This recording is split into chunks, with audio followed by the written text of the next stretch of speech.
Good morning and welcome to the Center for Ethics' first undergraduate research conference. After a tremendous amount and a high quality of submissions, we're excited to showcase 6 interdisciplinary presentations today. I'll invite Jeffrey, our first presenter, to share his screen now. Jeffrey is a recent graduate of the University of Toronto, having completed his undergraduate Bachelor of Arts degree with a major in history and anthropology in 2021. He is looking forward to pursuing a JD at the University of Michigan Law School this fall. Hi, everybody. Welcome, I guess. So this is my presentation that I created about my undergraduate research, which I titled Rearranging Arranged Marriage in Modern India. Just to begin, I'll start by introducing the topic of my research, which was the Netflix show Indian Matchmaking. So for those that are not familiar with it, I'll start by introducing you to this lovely lady over here. This is Seema Taparia, who is the primary subject of Netflix's 2020 production, Indian Matchmaking, which as of yesterday is actually Emmy nominated. So it is an 8-episode reality television series directed by Smriti Mundra that sort of exists alongside a bevy of other reality TV dating or marriage shows, such as The Bachelor, The Bachelorette. However, it is unique in that it is the first to primarily focus on the phenomenon of arranged marriage within Indian families.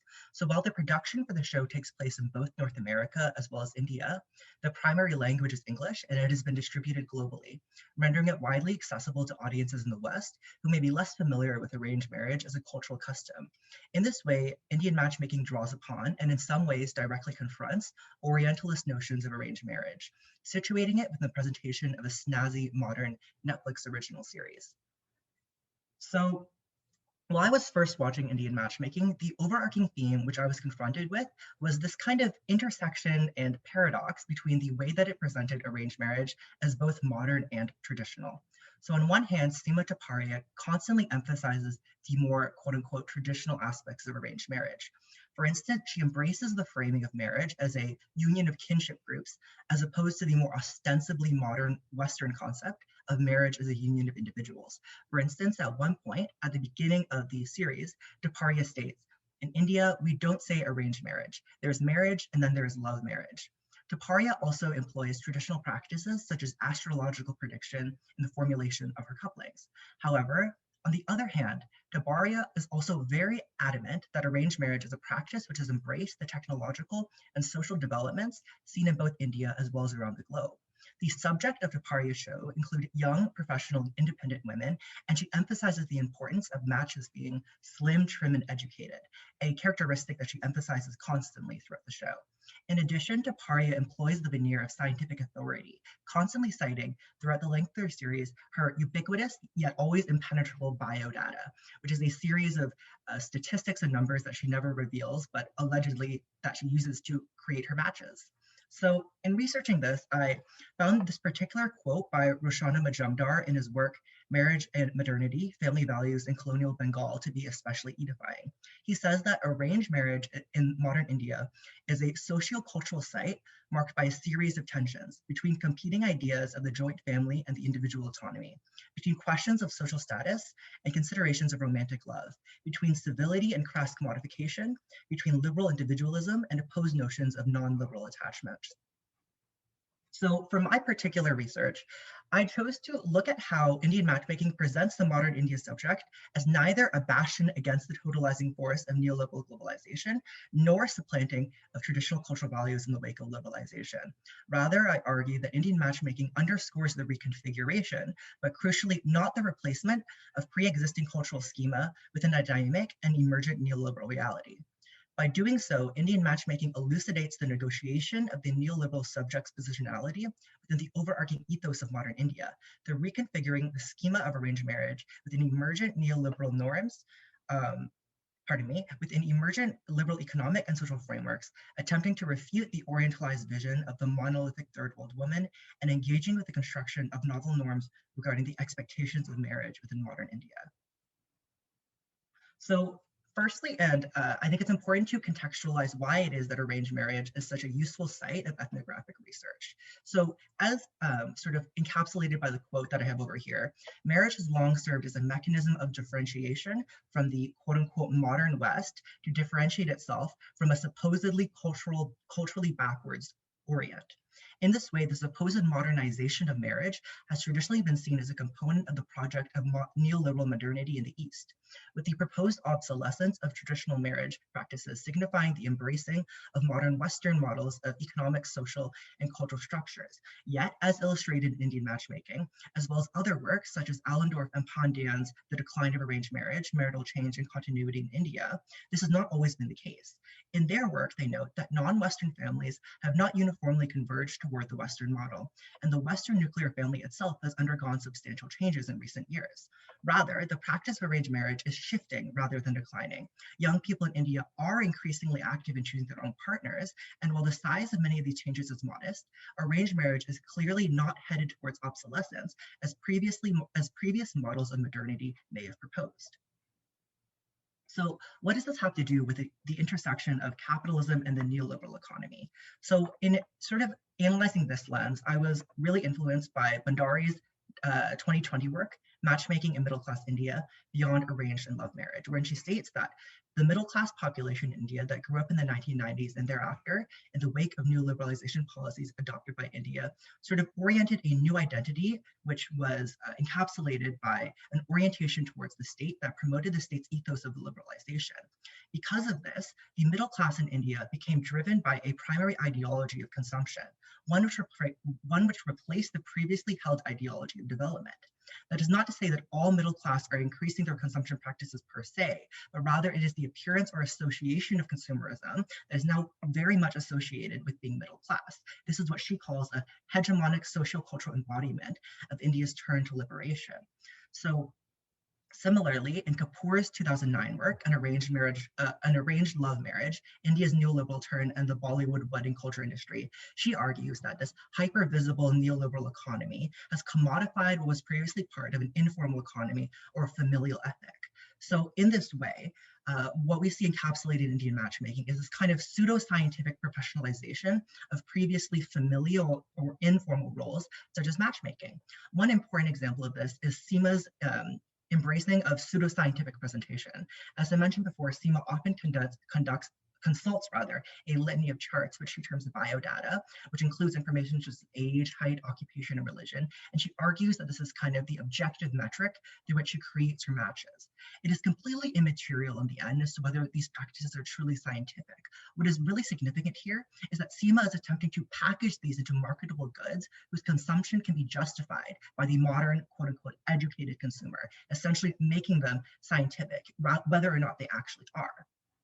So what does this have to do with the idea of the monolithic third world woman? So I mentioned before, the site of arranged marriage is often one that has been used within the framework of Orientalism for the Western gaze to differentiate itself from the Orient. In Chandra Mohanty's work, Under Western Eyes, she posits that a fallacy exists in the Western gaze and in Western feminism that posits that the average third world woman leads an essentially truncated life based on her feminine gender and being third world. Within this framework, arranged marriage is often proposed as a mechanism through which one can justify the idea that third world women are sort of inevitably oppressed. In this way, then, arranged marriage is often seen as a key signifier through which the West demonstrates its supposed superiority over the Orient. However, Indian matchmaking attempts to challenge this in a variety of ways. One of the main ways that it does this is in the type or in the kind of women that they choose to present. So rather than this kind of universally oppressed monolithic third world woman, Indian matchmaking presents these two main characters of Aparna and Nadia, who are young women who emerge in direct opposition to the notion of the monolithic third world woman. Rather than powerless or sexually oppressed, both of these women are illustrated as young, headstrong professionals, both of which are also American, which again implicitly refutes the notion that arranged marriage is exclusively the domain of the sort of inevitably oppressed monolithic third world woman. In doing so, Indian matchmaking contributes to the project of quote unquote modernizing Indian society within the auspices of overarching neoliberal ideology, because it illustrates how such practices can assert its membership in a transnational kind of bourgeoisie while retaining patriarchal and caste-based hierarchies at home, essentially reinventing tradition as a way to reassert cultural superiority. So finally, how does this illustrate the tensions which emerge between the aesthetic ideal of modernity and the material reality of arranged marriage? So an important thematic tension which emerges throughout the length of the 8-episode series is the idea of the tensions which have emerged as what is expected of marriage has changed. So as I mentioned before, currently the perception of marriage within India is one that emerges in tension. Although there is the desire to present marriage as a quote unquote modern phenomenon befitting of the modern subjects that seek to present themselves within this capitalist framework, there are still certain traditional norms, such as that of kinship ties. So in this particular scene that I've illustrated here, we see on the right, the mother of one of the characters, Akshay, Preeti, talking about her concerns in regards to the marriage of her son, specifically regarding to the importance of her choosing the family and the girl that her son will ultimately marry. What I find particularly interesting about this is that although she is exercising authority, her authority is like sort of behind the scenes. It's one in which she ultimately asserts the same level of authority as she may have under traditional structures, but rather couching it within the idea of Akshay's individual agency. By doing so, what is identified is that the parents' involvement in spousal selection is simply more nuanced rather than the previously dominating role that they may have held. It is subtle yet powerful, active yet hidden. And in this way, rather than simply superseding the previous notion of traditional arranged marriage, what has happened is that traditional arranged marriage has become reconfigured to fit the auspices of what individualist, quote unquote, modern marriage is supposed to look like. So in conclusion, I think there's a couple ways that Indian matchmaking is a really rich ethnographic text that elucidates the positionality of the neoliberal subject in India. I think firstly, it reframes arranged marriage as a practice with the auspices of modernity through the mechanisms of professionalization and scientification.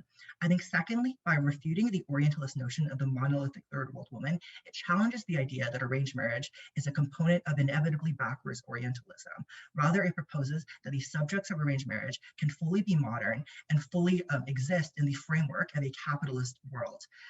Thirdly, I think that it encapsulates the tensions which have emerged between the aesthetic ideals of modernity and the material expectations of marriage, specifically in relation to the tensions which emerge between individualist notions of marriage, often associated with the modern West, and traditional notions of kinship group-based couplings.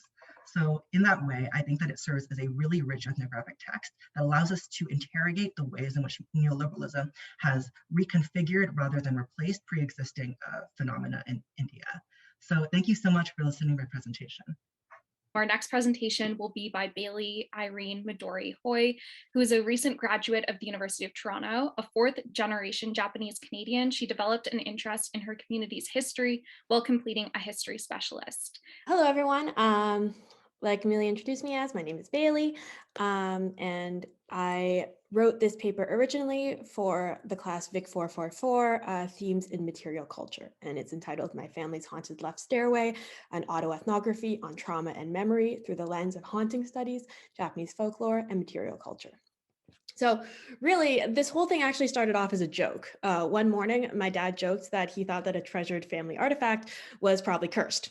It made me think, why, when these objects are displayed, do we approach them with the sort of reverent fear and feel strangely unsettled? I argue that my father is right. These objects are indeed cursed or haunted by the memories of events that our family and community have not yet dealt with.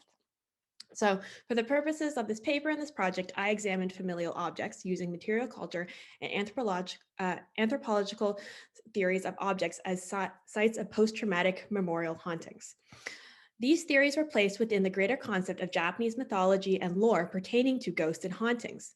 In the acceptance of objects as haunted by the memories of events that, to the Japanese community and my family, are not fully over and done with, I hope to examine the silence largely left in the Japanese Canadian community and the healing process which, for my family at least, might be able to break this curse. So in the formation of my argument, I will be relying heavily on Tim Edensner's theory of places and objects as sites of memory that are containers of historical associations and recollections of events and people. Often lacking details and explanations and relying more on immaterial recollections and stories, these ghosts act as an alternative to traditional nationalist histories. In order to examine the Sasaki familial objects, they must be approached not simply as pieces of Canadian history, but rather as the intersection of Japanese and Canadian memories. So for the purposes of my project, the themes within the Japanese supernatural which are highlighted are the emotional, the family, and the uncanny or monstrous. In Japanese ghost stories, it is emotions rather than the act of death that gives a person the power to place a curse, seek revenge, or become a monster. The family refers to the intense, sometimes inseparable connection between a person and one's social unit. In many ghost stories, ghosts seek revenge not simply against the person that wronged them, but also their families, seeking total familial annihilation. The actions of a single person are the responsibility of the others, and the group is inseparable from the individual. And the final theme, the uncanny, is the creeping horror of the strangely familiar within society. These uncanny forces serve to remind society of unpleasant facts, faces, and memories that it might have long since tried to ignore. These particular themes have dominated Japanese ghost stories, from the Heian Monogatari to the Edo Kaiden to modern-day creepypastas. With such major holds in the Japanese psyche, it is unsurprising that these stories maintain a presence in diasporic minds as well. Japanese ghosts and the supernatural are key players in the dialogue between the dead, the living, and the heirlooms that connect them. So, as a short background to this collection, the objects discussed come from my father's family, the Sasaki family, who immigrated to Canada from Hiroshima in the early 20th century. During the Second World War, my family was removed from the West Coast in the Japanese internment and separated, eventually reuniting in Toronto thanks to the efforts of the eldest son, Yoshihide Fred Sasaki. After the passing of my great-grandparents, the artifacts were entrusted to their oldest child, Fred. Upon Fred's death in 2014, the collection came into the care of Fred's only son. So the most unique and mysterious object in our family's collection is a samurai short sword, allegedly passed down from our ancestors. Although the exact date of the sword is unknown, family lore tells of it possibly dating back to the 17th century. The sword has never been on display publicly, but has long been a point of pride for the Sasaki family. My father vividly remembers the one time he saw the sword as a child, despite having lived in the same house where it was kept for over a decade. The curse theory is perhaps due to the fact that tragedies have historically befallen the owners of this sword over its known history. Now, what that tells us is actually less about the validity of a supposed curse and more about the memories and mindset of the family that experiences the object. As an object that is rarely seen and relatively unstudied, the sword provokes fascination and speculation wherever it goes. As a weapon, such thoughts often turn to the dark and violent, making the object a disruptive object, keeping alive the meaning of the past. The sword provokes speculation and thoughts of curses because it is haunted by the legacy of our ancestors. In continuing to wonder and think about the sights the sword might have seen, we continue to wonder about our ancestors, and in doing so, keep portions of their memories alive. Well, the curse itself is more of a fun, slightly morbid thought experiment. The haunting is real, pulling long-dead Japanese relatives into living Canada, temporarily disrupting our current Canadianness for a suggestion that the past has continued to follow us over oceans and centuries, not to be contained in assimilation or forgetting. So the second artifact from the Sasaki family collection is a black and white photograph taken at the campus of the University of British Columbia. It would be an unremarkable picture were it not for the fact that the students in the picture are all Japanese, and the picture was taken in 1941, months before Pearl Harbor, which would result in the internment of all members of the group and the dissolution of the Japanese community on the West Coast. When my family uncovered this picture, the feeling was eerie. Indeed, the structure of this photo, with the students directly facing each other, turned away from the lens, seems to exclude and alienate the audience. These are the same students who were the uncanny and un-Canadian Canadian to white British Columbia, who would be named as enemy aliens, framed as dangerous, and removed from the West Coast systemically in a manner not dissimilar to the treatment of Japanese monsters in lore. This should, of course, just be a simple old picture, but to Japanese Canadians, it isn't. And the conditions and emotions we superimpose on it make this picture unsettling. Because of the update, we cannot forget the events in the months to come, and therefore the photo takes on a life of its own, foreshadowing and reminding us of a alternative history. Indeed, it bears remembering that Fred was the only person in the photograph still alive in May of 2012, which is when the University of British Columbia formally honored and apologized to their Japanese Canadian students who had their studies disrupted during the internment. While I continued to search through the archives, I found a collection of pre-war postcards interspersed with old images of my great-grandmother's family. Many were of travels taken, but there were two in particular that caught my eye. One is a building in Miyajima Island, and the other is a view of Hiroshima. The postcard from Miyajima is covered in cursive Japanese, which is illegible to me and my Japanese friends of the same age who I asked. And the Hiroshima card was never sent, mended with tape at the corner. The back is covered in writing, in pencil, of Japanese names I don't recognize. The postcard was taken before, both postcards were taken before October 6, 1945, before an atomic bomb wiped out all traces of my great-grandparents' former lives in Japan. Today, the only parts of the city they would recognize are burned out husks of their former selves, meant to teach the world the power and danger of atomic weapons. Now, Japan is very regional. When I go to Japan, people often want to know what area my family is from. My visit to Hiroshima are simultaneously the most important and most painful parts of my trips. I am constantly reminded that this is a city built from rubble, a peaceful city defined by a summer's day in 1945. All around me, I feel and remember and see the war and then the peace, but I am unable to imagine or fully know the before, the city in the pre-war postcard. Now, if, as established, there are objects and people that are haunted by disruptive memories, then how should these hauntings be dealt with? Papers on haunting theory call for an exorcism, and Japanese lore seeks purification. Both academics and folklore call for the same remedy, to face the memories and accept them. This is not a simple task, particularly in the Japanese Canadian community, which has survived for decades on accepting assimilation into the generalized Canadian identity. Initially, assimilation was necessary for survival in a Canada hostile to Japanese.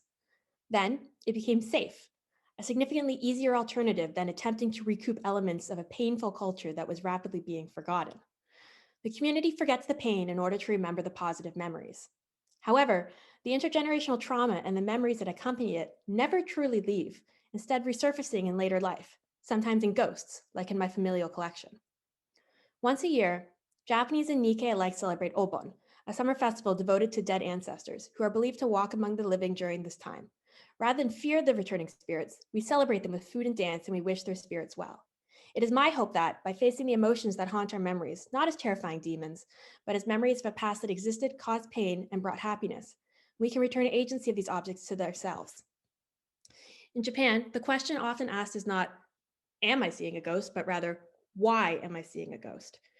In accepting and purifying the complex, conflicting spirits of our past, we may coexist with the narrative, the past singing in our blood and the future within our grasp. Thank you so much. Thank you for that wonderful presentation, Bailey. So we'll move on to our next presentation, which is by Maliha. She is pursuing a double major at the University of Toronto in sociocultural anthropology and history. Maliha is incredibly interested in the intersection of ethics and policy, and she enjoys examining contemporary global issues through a historical lens, which we will see shortly. So hi everybody, I'm Maliha. I use she, her pronouns. Like Amelia said, I'm doing a double major in history and anthropology, but today I'm joining everybody from the US, specifically on the land of the Nipmuc people. I just want to say a big thank you to Amelia and everyone at the center for letting me present today. And I just also wanted to preface my presentation by saying that I'm going to be talking bit about medical racism, both in relation to and not in relation to COVID, which I know can be some really sensitive topics for some of us. So I wanted to begin my presentation today with a quote from Kiese Lehman, who is a Black author from Mississippi, that describes his experience growing up in America. So he said, "I do not want to be killed by a white doctor in America. I think I will be killed by a white doctor in America." In the excerpt from the book that this is from, he talks about how a white doctor has the power to kill you or to save your life, and the best thing you can do is avoid healthcare at all costs. He goes on to advise other Black Americans that if you have to visit a physician, dress as proper as you can and over-enunciate your English and hope and pray that it'll be enough for them to look past your skin color. At this point, I think that many people are aware of the racial implications of COVID-19, but what he describes is a phenomenon that white Americans have largely been able to ignore until now. And that is that healthcare is not an apolitical experience. Care systems do not cater to all in a universal way, and the standard of care and experience of receiving it are deeply contextualized. The medical care designed for and offered to Black people has been substandard, grudgingly provided, and often resulted in extreme discomfort and mistreatment for many Black patients. We now start to see the effects of this and the repercussions when being a Black American increases the likelihood of being hospitalized after contracting the coronavirus by 2.9 times and doubles the likelihood of death. This and low vaccination rates in Black communities compound the effects of COVID-19. But the hesitancy leading to low vaccination rates can be understood through a combination of a history of poor experiences in the medical systems and a lack of access as a result of healthcare systems that were never set up to really serve in the first place. It then becomes clear that many Black Americans are remaining unvaccinated because they feel that it's the safer choice. Despite the low vaccination numbers, there's something really great going on across the Southern United States, and that is that Black community leaders have been mobilizing whatever resources are at their disposal to combat the structural violence that they're faced with to get their communities vaccinated. In Louisiana, where 32% of the population is African American and only 23% have been vaccinated, Calla Brown, a nurse in Baton Rouge, is working hard to get the word out that vaccination is essential to fighting COVID-19. But one of the challenges she has to come to terms with is the fact that many of her peers can recount histories of abuse at the hands of the American medical systems. Just next door in Tuskegee, Alabama, the infamous Syphilis Study was conducted in 1932. Without their consent, 600 Black men with syphilis and some without were studied and prevented from accessing treatment for the disease. In 1997, the Clinton administration issued an apology for the study and denial of treatment, with a promise to rebuild a nation where all feel safe utilizing medical systems. In his apology, he said, "We cannot be one America when a whole segment of our nation has no trust in America. An apology is the first step, and we take with it a commitment to rebuild that broken trust." But 24 years later, men like Kiese Lehman continue to learn from experience that it's better to be sick at home than to leave the house and visit a doctor. This fear at the hands of a medical practitioner is not to be confused with denial of science and should not be grouped as such. A quote that really illustrates this is something that I read in an article that was talking about increasing the number of Black participants in vaccines trials. When a woman was asked why she didn't want to participate, she said, "It's not the science we distrust, it's the scientists." So what is it that these scientists are doing? General health is sometimes lower in African American populations due to issues such as working lower paying frontline jobs, living in neighborhoods without access to medical services, wealth education gaps, and overcrowding houses that prevent distancing from sick individuals, which we know from COVID-19 is really important. It's also important to note that these are structural factors and not genetic ones. But recent efforts to provide preventative care to offset these factors have often been driven by an incorrect conflation with race and genetics. This has really dangerous effects, as when polled, 80% of African Americans were led to believe that the diet linked to their traditional culture was the reason for their illness, as opposed to other structural factors that can contribute to an unhealthy lifestyle. A lot of the time, this is because their experiences with care and physicians is often them attempting to, quote unquote, teach them how to live better lives that will tease out traditional practices. Despite promises to create further trust in these systems, as stated in the Clinton apology, 79% of clinicians claim that a person's race would impact the treatment they gave them. The difference in care and misdiagnosis Black patients receive as a result is really shocking. I want to now tell the story of a little girl named Layla who entered the hospital at the age of 4. She was diagnosed as just another Black girl with a fever and a cough. However, 4 years later, when she was back in the hospital, a radiologist that had only seen her chest scan asked, "Who's the kid with cystic fibrosis?" The profiling and dismissal experienced by Layla could have cost her her life, and it also raises the question that why would anybody who had experienced these things in a medical system ever choose to use these systems again? To even be able to access healthcare facilities is a huge privilege for marginalized Americans. Now in 2021, vaccine clinics are located in predominantly white areas, providing major logistical challenges for those lacking transportation or working essential jobs that prevent them from taking time off of work. This provides some insight as to why African Americans are being vaccinated at half the rate of white Americans, despite them being much more affected by the pandemic. Going back to Louisiana, Nurse Brown has been working with the East Baton Rouge Council on Aging to provide vans for those attempting to seek vaccination but lacking transport.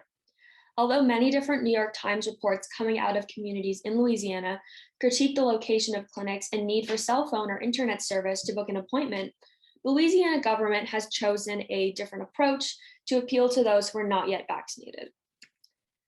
The Shot at a Million program is offering multiple lottery draws of up to $1 million for American citizens in Louisiana not convicted of felonies who have received a shot. The money to fund this has been taken from the federal coronavirus relief funds. Once a winner has been selected for one of the draws, the money will first go back to the state of Louisiana to recoup any debts owed. This is not their only innovative attempt to try and increase vaccination uptake. The governor also took to the popular social media app TikTok to boast about not only the Shot at a Million, but also the Shot for Shot program, which is letting participants that have gotten both their vaccines get a free drink at a variety of different bars. All of these attempts to appeal to the unvaccinated population don't recognize the multitude of structural factors that are keeping people from being vaccinated. Those working directly with these communities see the low vaccination numbers as a result of structural violence enacted by the state. There's a huge disconnect when the solution their government has provided them is to invest millions into lotteries and drinking games. State officials need to be working with Black Americans like Nurse Brown in Louisiana to examine the system that excludes many and is holding back the state in vaccination numbers. The programs set up in Louisiana that still neglect the needs of Black citizens are yet another painful reminder of American healthcare and its failure when it comes to adapting to serve diverse populations. Using preventative care to mitigate health risks amongst vulnerable communities has created even more structural racism in medical institutions that has now become justified as genetic trends. The American government and individual state governments need to start listening to and uplifting Black voices. The communities that have low vaccination rates know what they need and know what's stopping them. Community leaders are doing phenomenal work that needs to be supported and backed by the state. But most importantly, this work should not have been left up to them. It's the responsibility of a government to take care of its people, not provide them with gimmick lotteries to push vaccination. The COVID-19 pandemic has pointed out many racial issues in our healthcare systems, and it's time to start listening to stories that are being shared to address the roots of these problems so lasting trust can finally be rebuilt. Thank you.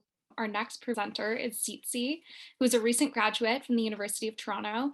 Their research interests include Black feminist thought, urban planning, and more recently, surveillance studies. Okay, hi everyone. So my name is Tsitsi and my presentation is entitled Surveillance on Campus. So this presentation kind of looks at the question of surveillance in higher education. Broadly speaking, I'm interested in the ways in which universities are monitoring their own and surrounding communities. The COVID-19 crisis was a particular moment for the surveillance project in higher education. Administrators leveraged surveillance practices and technologies to manage COVID-19 and academic integrity standards amidst remote learning. However, although ramping up during COVID, surveillance was expanding long before any particular crises emerged.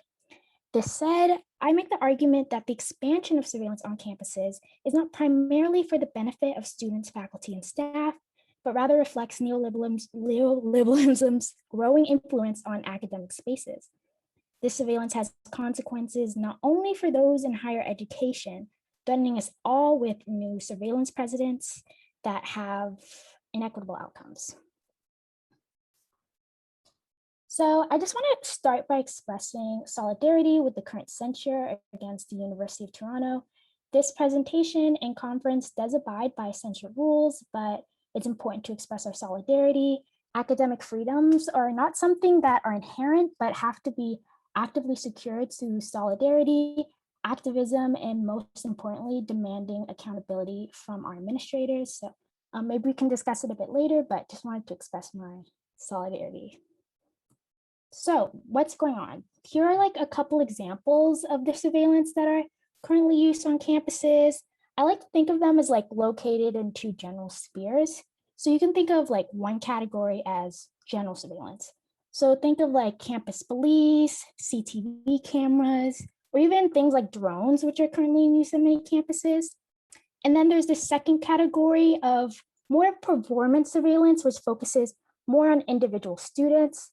So it really makes sure that students are performing academic integrity, and that they're also performing student conduct rules. The most hot button topic recently has been remote proctoring. Maybe you've experienced it, but it's the ability to take an exam from home, but you're monitored through the camera and microphone in your computer, etc. These technologies have been known to be like really invasive. For example, they might require you to throw a 360-degree of your room. They might flag you for reading questions out loud to yourself, or even just lip reading questions to yourself. It's been a major concern, especially for darker skinned students who are not properly recognized by the AI in these technologies, or students who are neurodivergent, so they might not be able to sit still, or they might not be able to focus when they're being monitored so closely. So those are kind of some examples to contextualize. So why does this type of surveillance deserve our attention? So universities are historically sites of exclusion and elitism, but they are also important social sites, which are increasingly diversified. So for example, in the North American context, going to university might be the first time you live in a walkable community where you're able to meet like-minded people and engage in activities such as this conference or, I don't know, activism or anything of that sort. Or, they might be the first time you have access to resources like university funding that allows you to take trips, that allows you to come in contact with new knowledge. So they shouldn't be disregarded completely. But, although they are spaces of discovery for people like us, higher education is like not immune to neoliberal influence. Neoliberalism has turned higher education into a commodity, and surveillance is a repercussion of this new mode of management, functioning as a means for increasing the control of bureaucratic apparatuses. The companies that create these surveillance technology are even more invested in this bureaucratic and this neoliberal venture. Jeff Bezos, as you all know him, CEO of Amazon, recently stepped down, and in an email to employees, he wrote, "We do crazy things together and then make them normal. If you do it right, a few years after a surprising invention, the new thing has become normal. People yawn, and that yawn is the greatest compliment an inventor can receive." Campuses are being used as test grounds for crazy surveillance projects. Facial recognition in dining halls, the widespread use of GPS attendance trackers, the expansion of invasive proctoring services could all soon be normal, and we might all soon yawn when we come across them. This should concern us. There is a major philosophical project being undertaken by people like Bezos. We deserve our say in the process, or better yet, the ability to ask for something different. So that in mind, we should talk a little bit more about what surveillance is. So surveillance is not a neutral experience. It doesn't yield the same outcomes for everybody. As Ruha Benjamin tells us, electronic monitoring, like other forms of racial fixing, its function is to create vertical realities, surveillance and control for some, security and freedom for others. For many, these surveillance technologies have notable benefits. Imagine not having to worry about leaving your T card at home because the stacks at Robarts or the cafeteria has facial recognition technology, or not having to commute to the dreaded exam center because you can just take it at home because remote proctoring has become completely normal. But alongside these benefits comes a precedent of what constitutes acceptable monitoring of everyday life. For example, for students with behavior labeled divergent, for example, not being able to sit still during a remote proctored exam or lip reading questions to yourself, remote proctoring can be a source of anxiety and further stigmatization. We even see this outside the administrative space, or let's just say that even if these things are a benefit to us all, what's to stop, say, administrators from monitoring staff and faculty under the same precedent? Consequently, there needs to be an emphasis on collective privacy and how, regardless of personal benefits of surveillance, it's not only about being able to control the channels of surveillance we are individually subjected to, but the effect surveillance has on our entire communities. So I just wanted, thinking of collective privacy, I think we all recognize that surveillance threatens the culture of a campus and the ability of those within it to seek power. This has implications not only for campuses, but its surrounding community. For example, Harvard University is the largest employer in Cambridge. UCLA is the second largest employer in LA, second only to the city. So it's not just students who are threatened by surveillance, it's entire communities who work and live on campus. One of the most notable things is that surveillance threatens activism. Student activism is largely important and not as performative as it's written off to be sometimes.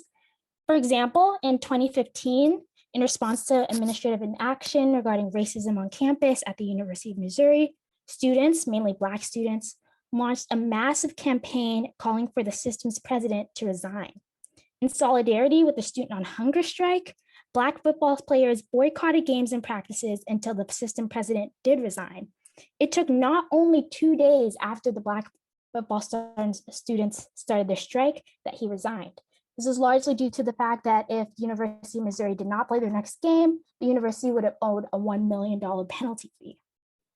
So the students leveraged their power as this major source of revenue for the university to enact change.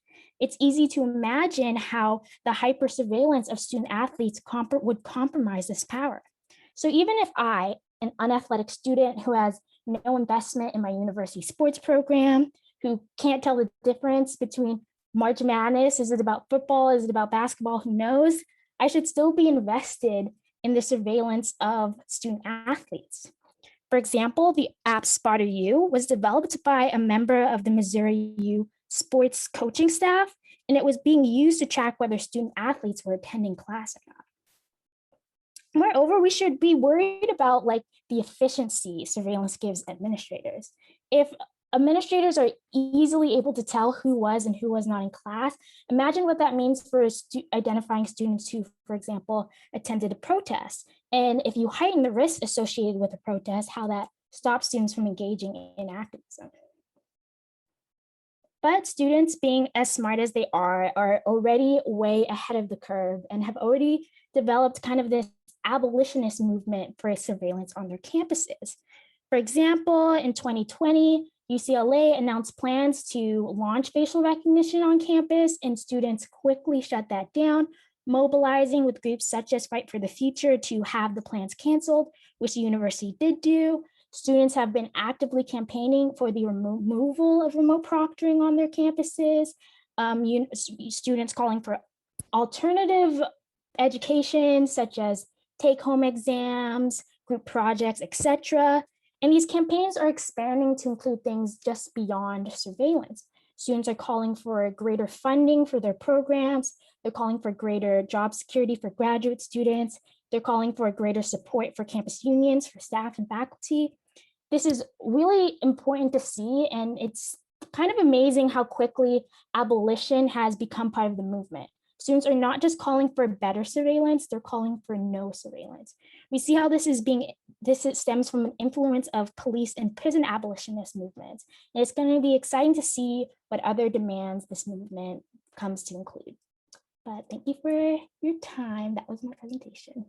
Our next presentation is by Alex Heyman. They are a former C4E Undergraduate Fellow and a recent graduate from UofT in Computer Science and Cognitive Science, plus a philosophy minor. So take it away when you're ready, Alex. So yeah, hello. I'm Alex. My presentation is going to be taking us away from the realm of applied ethics, where we've been so far, into the realm of normative ethics, the purpose of which is to provide principled and consistent approaches to making more specific moral decisions. And so today I will discuss a theory of normative ethics that I have not seen discussed before, which I will call information utilitarianism. So to begin with, what is utilitarianism? You might have heard the term before. It is a theory of normative ethics. Yeah, and I will be discussing sort of the most standard formulation of utilitarianism. So for, philosophy nerds in the audience, so no average utilitarianism, no rule utilitarianism. This is just expected total act utilitarianism. And so what that says is that the ethical thing to do in any situation really is to try and maximize a numerical utility function that sort of looks at the state of the universe and tells you how good that state is. And you want to make it as good as possible on average, considering uncertainty. And so, so far, this description applies to a variety of ethical theories, which are called consequentialist collectively. Utilitarianism is one type of consequentialism. And utilitarianism's utility function, what makes it utilitarianism in particular, is so how you compute how good the universe is you look at all the individuals, you look at everyone's positive emotional experiences, their happy experiences, we'll say, and we are assuming that we have a way to quantify them, and so we add them all up, and then we look at everyone's negative emotional experiences, their suffering, and then we add those all up, and then we subtract the total suffering from the total happiness, and that's that is the number that we want to maximize. And so, today, what I'm going to do is I want to criticize utilitarianism in a way I haven't seen it criticized before and propose a modification to it to address the criticism. So, to begin with, if we have a problem with utilitarianism, why might we want to fix it instead of abandoning the theory entirely? Why might we want utilitarianism? Well, one thing about it is it's parsimonious. It defines ethics in terms of a single natural phenomenon and simply seeks to maximize the quantity of it. For scientifically minded philosophers who like naturalizing concepts, that makes utilitarianism appealing.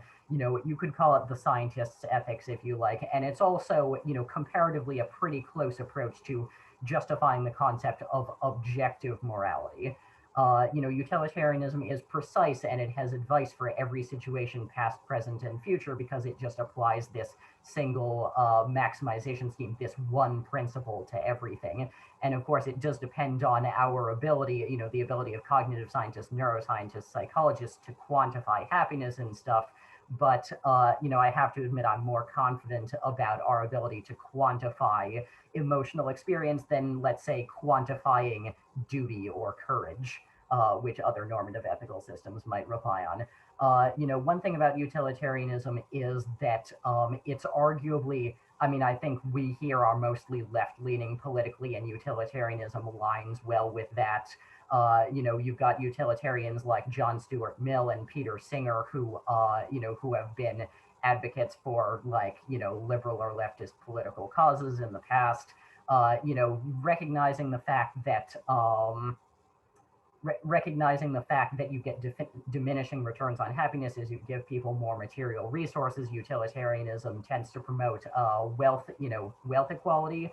Also, our best current approaches to making AI agents that make decisions in environments, like reinforcement learning, for instance, that involves explicitly coding a utility function into an AI to tell it what its goals are. So, if we want to make AI behave ethically in the future, it might be a good idea to have a theory of normative ethics that is consequentialist, that can be expressed in terms of maximizing a utility function. So the problem with utilitarianism that I want to address is its relationship with diversity. Accommodating diversity can create inconveniences which might subtly decrease total net happiness, and of course utilitarianism won't like that. One example might be the issues involved in accommodating both hearing and deaf people. The fact that deaf people cannot communicate with spoken language, but spoken language holds advantages for hearing people, issues with sort of the design of buildings and technology to accommodate both types of people fully. If society contained only hearing people or only deaf people, then these things wouldn't be problems, but society contains both, so that is an issue. And of course, one thing is that both hearing and deaf people, there is a gray area in between them, but I've just discussed them as a binary for simplicity's sake. Like utilitarianism, utilitarians like John Stuart Mill have argued in the past that diversity is well worth the inconveniences that it creates. It improves collective understanding through debate in sort of a marketplace of ideas fashion. Improves the like lifestyles of people in society through experimentation. Novelty can make human life more fulfilling, and people are just naturally diverse. So yeah, but is diversity is it in fact worth the cost to accommodate diversity for utilitarians? The one thing that I'm worried about is, what happens if information technology improves? What happens if AI gets better? Might it obsolete the advantages of human diversity? I mean, we're improving in our ability to procedurally generate pleasurable novelty. What happens if we have AI that's, like better than we are at predicting what sorts of lifestyles are good for us? What happens if we have AI that can advance scientific knowledge better than we can? This is probably a ways off, but we can't be confident that it will never appear. Um, yeah, so we have to worry about the possibility that, like, for utilitarianism, instead of accommodating diversity, it might be more resource efficient in the end to just make people more similar through things like deliberate cultural homogenization, so you don't have to accommodate different lifestyles, eugenics, so you don't have to worry about like natural diversity in people's desires. At the limit, maybe you just, make everyone into exact genetic clones and shove them into experience machines so that they all live the same optimally happy life or something like that.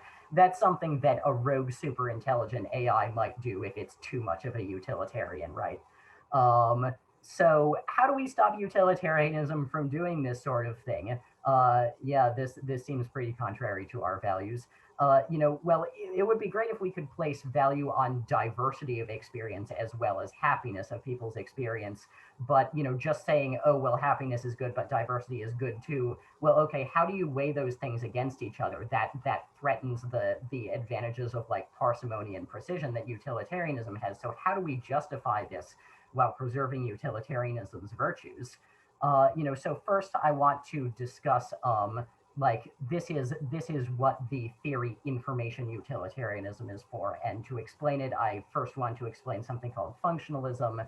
It's a popular metaphysics of mind in cognitive science and philosophy within the past few decades. The issue is like the motivation behind developing it is how do we account for similarities in minds despite differences in the physical structure of brains. You think of like an octopus brain, for instance, very different from a human brain. It's torus shaped. Most of an octopus's neurons are in its tentacles. It's super weird, and yet it still experiences or, acts like it experiences some of the same emotions that humans do. So, okay, maybe minds and their contents are defined by their characteristic behaviors, what they do on an abstract level. And what this means is mental contents, including happiness and suffering, relevant for utilitarianism, are fundamentally a type of information. They are descriptions of their characteristic behaviors, their interactions with other mental contents. Yeah, they're information. Um, and the thing about information is we already have like formal methods of quantifying it. One of them is entropy in sort of general information theory, which you might have heard of. For the purposes of explaining my theory, I'll focus on a lesser known type called a lesser known quantification scheme called Kolmogorov complexity, or just K complexity for short. It's like the length of the shortest possible computer program in a predefined programming language that can generate a given string of information as output, basically the length of the shortest possible description of the given description. The thing about Kolmogorov complexity is the joint complexity of a set of inputs is no greater than the sum of the individual complexities, but it may be less than that sum due to cross-individual similarities, and critically, the joint complexity is lower the more similar the individual inputs are. So we can use an idea like this as the basis for a new normative ethical theory. I'll call it information utilitarianism. Instead of maximizing the sum of happiness intensities, we'll maximize the joint information content, something like the joint K complexity of happy experiences.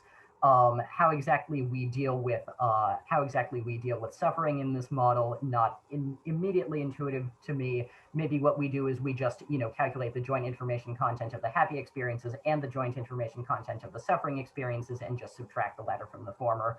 So one thing about information content is, it might be a good formalization of the intensity of happiness experiences, at least, maybe if we're the same kind of person that, say, John Stuart Mill is, where, he thinks that higher pleasures are better than, than lower pleasures for the, they're more worth maximizing. And maybe, if we want to justify that, part of why that is that, like what makes a pleasure higher is it's more sophisticated, it carries more information.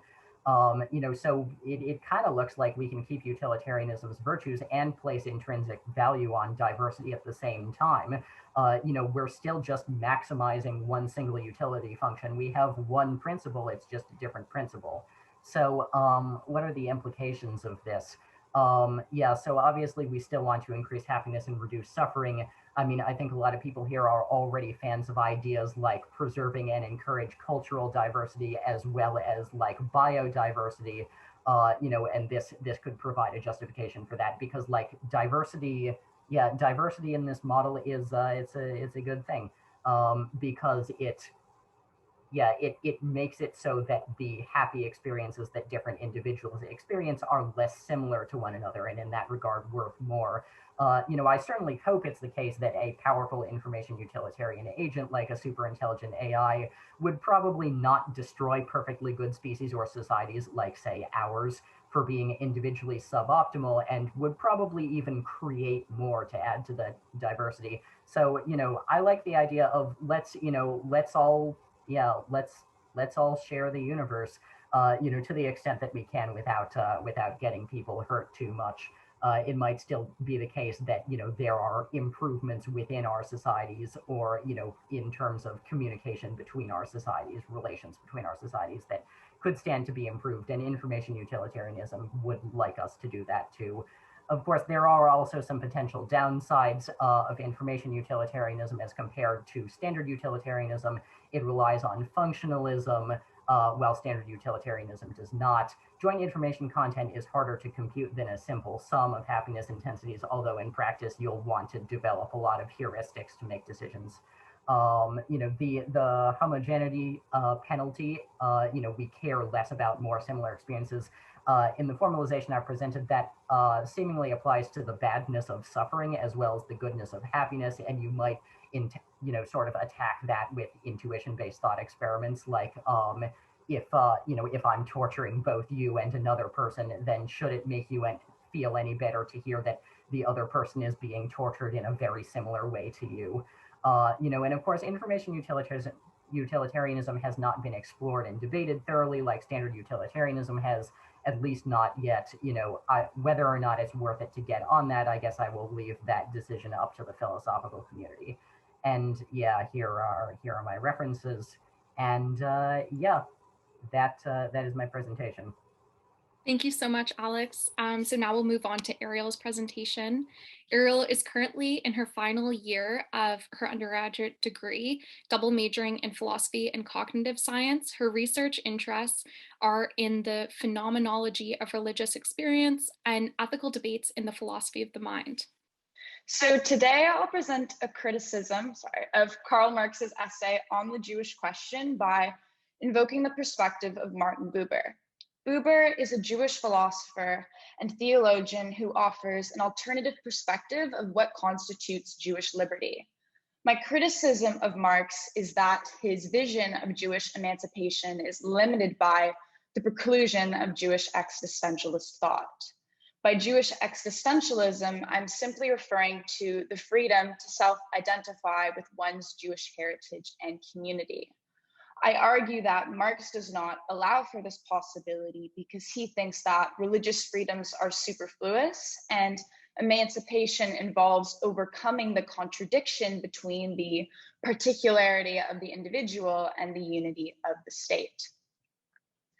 So the early figures in this discussion are Bruno, Bauer, and Karl Marx. both a part of an intellectual group referred to as the Young Hegelians, who became known in the 19th century for applying Hegelian logic to contemporary politics.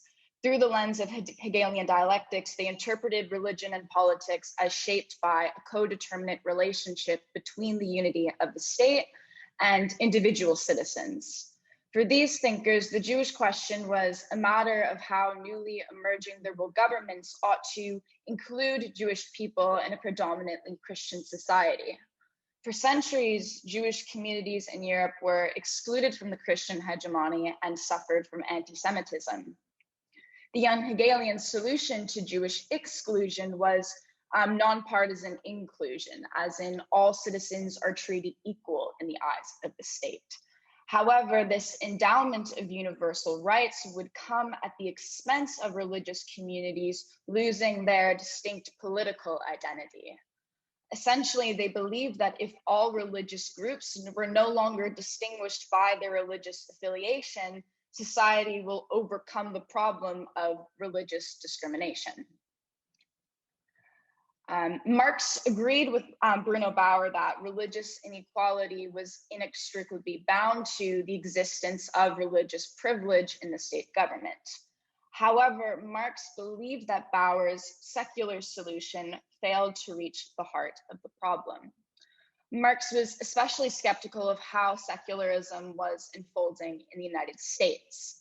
In a nation which promises freedom to religious belief, one would expect freedom from religious influence. Instead, America in the 19th century demonstrated the opposite, as Christian authority was rampant. Marx believed that this religious behavior coincided with the competitiveness in the American economic sphere. He cites Gustav Baumann's observation that in America, when the businessman fails, he becomes a priest. But as soon as he has enough money in his pocket, he has himself a business career. Marx believed that this behavior was both hypocritical and self-deceptive, as Americans failed to be free from the economic pressures which formed the content of their life. Under such competitive conditions, society creates needless social divisions and ideological warfare. And we can see this tendency in contemporary America, as according to a recent ethnography report, Americans who identify as anti-Semitic are more likely to be impoverished compared to economically prospering liberals who do not identify as such. That is because for the anti-Semite, blaming the Jewish person transposes one's economic disadvantages to the abstract concept of Jewish person. Yet their reaction has nothing to do with Judaism as a religion. As Jean-Paul Sartre writes, if the Jewish person did not exist, the anti-Semite would invent him. In summary, Marx's expropriation of the Jewish question centers on the argument that the conditions of the state are what makes emancipation for any person possible. And instead of demanding for particular rights qua religious minority group, Marx insists that we should instead be reevaluating the conditions of the state which permit genuine freedom. To him, religious identity poses as a distraction from the end goal. I will be focusing on Marx's characterization of the Jewish community embedded in his argument. This characterization is loaded with anti-Semitic rhetoric and harmful Jewish stereotypes, which I will not quote directly. But essentially, Marx accuses Jewish people for wanting to emancipate themselves in a Jewish manner, as in gaining economic autonomy that allows them to preserve their political particularity. Here, Marx is implicitly referring to the stereotype that Jewish people control the European economy through money exchange occupations. His attempt to analyze Jewish identity as money lending is framed in light of his later developed method of historical materialism, which assumes that one's ideology can be sufficiently reduced to socioeconomic circumstances. Marx's implication is that if the Jewish person had no political disadvantages, they would no longer care to be Jewish. And by Jewish, Marx simply refers to the means by which Jewish communities survived political persecution. A substantive criticism made against Marx's historical materialist analysis is that it fails to authentically capture Jewish identity according to the merit of its own logic. As argued by the philosopher David Rubin, Jewish identity fails to be reduced to an economic function because Jewish people were not the only ones engaging in money lending during the Middle Ages. The Italian Lombard and many other non-Jewish groups were far more powerful and influential in this domain. In addition, the history of Judaism obviously predates all of the economic systems that Marx is critiquing in his essay. However, even if we reject Marx's characterization of Judaism, his broader point about how minority groups fail to overcome discrimination by preserving their particularity still stands. A Marxist could argue that aptly characterizing Jewish history was obviously not the point of his essay. He didn't condemn Jewish traditions or the people. He himself was of Jewish heritage. He just undermined the significance of Jewish culture to the challenge of overcoming anti-Semitism and achieving genuine freedom. My following argument will refute this interpretation, claiming that Marx's vision of emancipation is actually incompatible with a multifaceted picture of Jewish liberty. My response is influenced by Buber's reflections on Jewish identity. His adoption of the Jewish question emerged over a century after Marx in the aftermath of the Holocaust.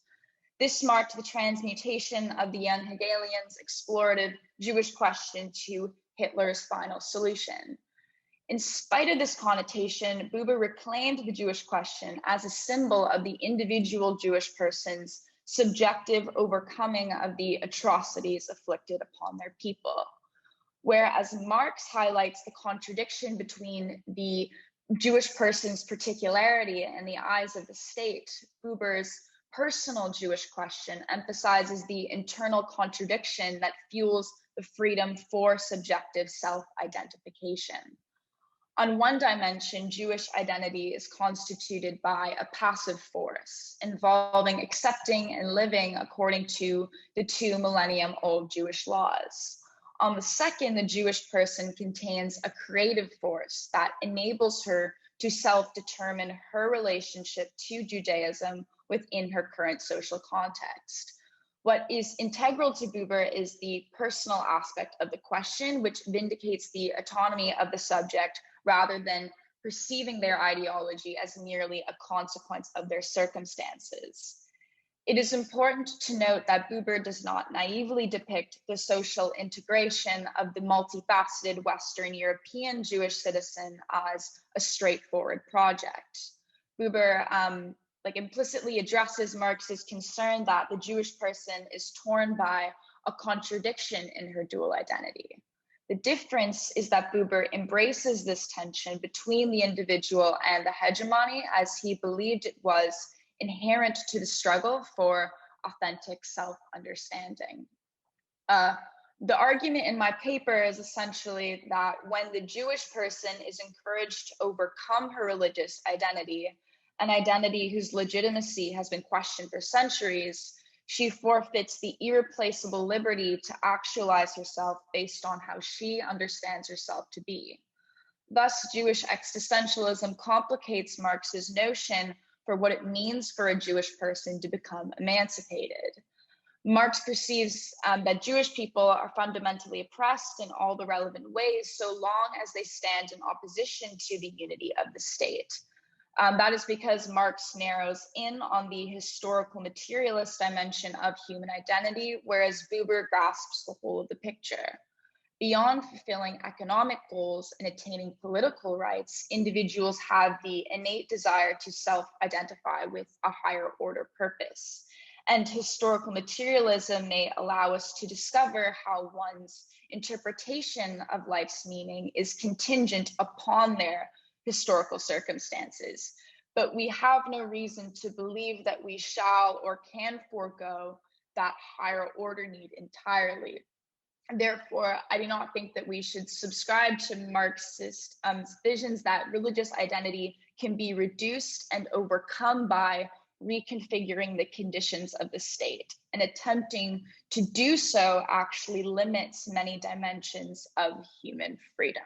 Thank you so much to all the presenters for coming. The level of preparation and thought that you put into your work was really phenomenal. Enjoy your afternoon and take care.